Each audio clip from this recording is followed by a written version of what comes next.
Hello friends, my kitchen my રેસિપીમાં આપનું સ્વાગત છે। આજે આપણે નવી રીતથી દૂધીનું શાક બનાવીશું। પાઉંભાજી સ્ટાઇલમાં આજે આપણે આ દૂધીનું શાક બનાવીશું।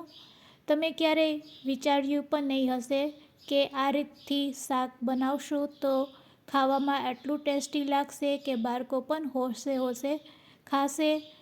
જે દૂધી નહીં ખાતા હશે તેને પણ આ રીતથી બનાવેલું શાક ખૂબ જ ભાવશે। તો બધી ટ્રીક અને ટિપ્સ સાથે ચાલો હવે આપણે દૂધીનું શાક બનાવતા શીખીશું। રેસિપી સારી લાગે તો લાઈક અને શેર કરજો। અને જો તમે મારી ચેનલ ઉપર નવા હોય અને મારી ચેનલને હજુ સબસ્ક્રાઈબ ન કરેલ હોય તો અત્યારે જ સબસ્ક્રાઈબ કરી બાજુનું બેલ બટન દબાવવાનું ભૂલશો નહીં, જેથી કરીને તમને મારા નવા વિડીયોનું નોટિફિકેશન મળતું રહે। દૂધીનું શાક બનાવવા માટે આપણે ફ્રેશ દૂધી લેશું। તો મેં અહીંયા 400 ગ્રામ જેટલી દૂધી લીધેલ છે। દૂધી હંમેશા આ ટાઈપની પસંદ કરવાની, તો તેમાંથી બિલકુલ બી નથી નીકળતા। તો હવે આપણે અડધો ભાગ સાઈડમાં મૂકી દઈશું અને અડધા ભાગમાંથી આપણે આ શાક બનાવીશું। તો પહેલાં દૂધીની છાલને દૂર કરી લેશું। તો આ રીતે આપણે પિલરની મદદથી આપણે આ રીતે પહેલાં છાલને દૂર કરી લેશું। છાલ દૂર કર્યા પછી તેના આપણે મોટા ટુકડા કરીશું। તો અહીંયા આપણે 250 ગ્રામ જેટલી દૂધી લીધેલ છે, તેમાંથી આજે આપણે શાક બનાવવાના છે। છાલ દૂર કર્યા પછી આપણે હવે તેના ટુકડા કરીશું। આ રીતે આપણે ચાકુની મદદથી દૂધીના મોટા ટુકડા કરી લેશું અને પછી તેને કુકરમાં બોઇલ કરીશું। તો અહીંયા આપણે બાફીને દૂધીનું શાક બનાવવાના છે। આપણે દૂધીને એકદમ પાઉંભાજી સ્ટાઇલમાં બનાવવાના છે। તો આ શાક ખૂબ જ ખાવામાં ટેસ્ટી પણ લાગશે। તો આ રીતે મોટા ટુકડા કરી લીધા પછી હવે તેને આપણે કુકરમાં બોઇલ કરીશું। તો અહીંયા દૂધીના ટુકડા રેડી છે, તેને આપણે કુકરમાં એડ કરી દઈશું। કુકરમાં એડ કર્યા પછી તેમાં આપણે થોડુંક પાણી એડ કરીશું। અહીંયા આપણે બિલકુલ વધારે પાણીનો ઉપયોગ કરવાનો નથી। થોડુંક પાણી નાખીને આ રીતે કુકરના ઢાંકણને બંધ કરી તેને 3 થી 4 સીટી વગાડી લેશું। 3 થી 4 સીટીમાં આપણી દૂધી સરસ બફાઈને રેડી થઈ જશે। તો દૂધી બફાઈ છે ત્યાં સુધી આપણે ટમેટાને આ રીતે ચાકુથી કટ કરીને એકદમ ઝીણા ચોપ કરી લેશું। તો 2 નંગ ટમેટાં આપણે લેશું અને તેને ચાકુથી આ રીતે કટ કરી લેશું। તો અહીંયા આપણે ટમેટાને પણ ચોપ કરી લીધા છે, તેને સાઈડમાં રાખી દઈશું અને હવે કુકરને ચેક કરી લેશું। તો અહીંયા આપણી સરસ દૂધી બફાઈને રેડી છે। હવે તેને આપણે મેશ કરશું। મેશ કરવા પહેલાં આપણે તેમાં રહેલું પાણી છે તે કાઢી લેશું અને પછી મેશરની મદદથી તેને આ રીતે મેશ કરી લેશું। તો દૂધીને આ રીતે આપણે પહેલાં મેશ કરી લેશું।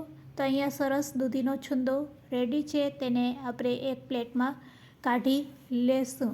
તો આ રીતે આપણે પાઉંભાજીની સ્ટાઇલમાં આજે દૂધીનું શાક બનાવીશું। આ રીતે બનાવેલું શાક બાળકોને પણ ખૂબ જ ભાવશે।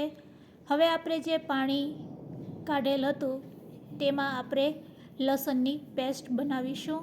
તો તેમાં આપણે અડધી ચમચી જેટલું લસણ આદુની પેસ્ટ લેશું અને હવે તેમાં આપણે બધા મસાલા એડ કરશું।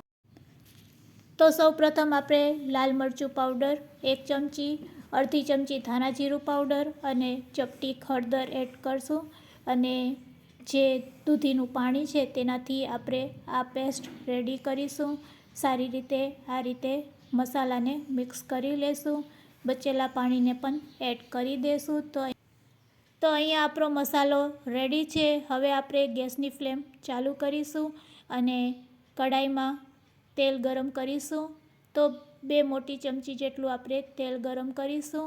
તેલ ગરમ થાય એટલે તેમાં જીરું એડ કરીશું અડધી ચમચી અને ચપટીક હિંગ એડ કરીશું અને પછી સમારેલા ટમેટાં તેમાં એડ કરી દઈશું।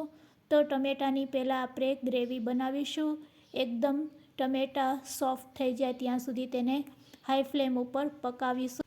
તમે જોઈ શકો છો સરસ ટમેટાં સોફ્ટ થઈ ગયા છે. હવે આ સ્ટેજ ઉપર આપણે રેડી કરેલા મસાલાને એડ કરી દઈશું અને મસાલાવાળા વાટકામાં થોડુંક પાણી લઈ અને તેને એડ કરી દઈશું. આ રીતે મસાલો એડ કર્યા પછી તેને મીડિયમ ફ્લેમ ઉપર થોડીક વાર ચડવા દઈશું. મસાલામાં આપણે મીઠું નથી નાખેલ તો અડધી ચમચી જેટલું આપણે મીઠું એડ કરશું અને હવે ગ્રેવીને થોડીક વાર માટે ચડવા દઈશું. સાથે સાથે ખૂબ જ સરસ કલર આવે તેના માટે કાશ્મીરી લાલ મરચું પાવડર અડધી ચમચી એડ કરીશું અને તેને લો ફ્લેમ ઉપર 1 મિનિટ માટે આ રીતે પકાવીશું. હવે ગ્રેવીમાંથી તેલ છૂટું પડવા લાગ્યું છે તો આ સ્ટેજ ઉપર આપણે મેશ કરીને રાખેલી દૂધીને એડ કરી દઈશું. સાથે સાથે પાઉંભાજીનો મસાલો આપણે તેમાં એડ કરીશું અડધી ચમચી, જેનાથી આ શાકનો ટેસ્ટ ખૂબ જ સરસ આવશે. તો એકદમ પાઉંભાજી સ્ટાઇલમાં આજે આપણે દૂધીનું શાક બનાવેલું છે. ખૂબ જ ટેસ્ટી લાગશે. હવે તેને લો ફ્લેમ ઉપર 1 મિનિટ માટે આ રીતે હલાવતા જઈશું અને તેલ છૂટું ન પડે ત્યાં સુધી પકાવીશું. 1 મિનિટ થઈ ગઈ છે અને શાકમાંથી તેલ પણ છૂટું પડવા લાગ્યું છે. તો હવે આપણે ગેસની ફ્લેમ બંધ કરી દઈશું. તો રેડી છે આપણું દૂધીનું શાક નવી જ રીતથી બનાવેલું. એકવાર જરૂરથી ટ્રાય કરજો. ખાવામાં ખૂબ જ ટેસ્ટી લાગશે અને બાળકો પણ હોશે હોશે ખાશે. તો અહીંયા આપણું દૂધીનું શાક રેડી છે. તેને આપણે કોથમીરથી ગાર્નિશ કરીશું.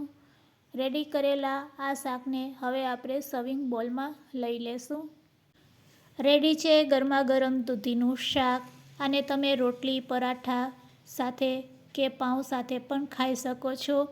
ખૂબ જ ખાવામાં ટેસ્ટી લાગે છે. ટિફિનમાં પણ તમે આ શાક બનાવીને આપી શકો છો તેમજ રાત્રિના ડિનરમાં પણ આ શાક તમે બનાવી શકો છો. આજની આ રેસીપી કેવી લાગી તે મને કમેન્ટ્સમાં જરૂરથી કહેજો. રેસીપી સારી લાગી હોય તો શેર કરવાનું ભૂલશો નહીં.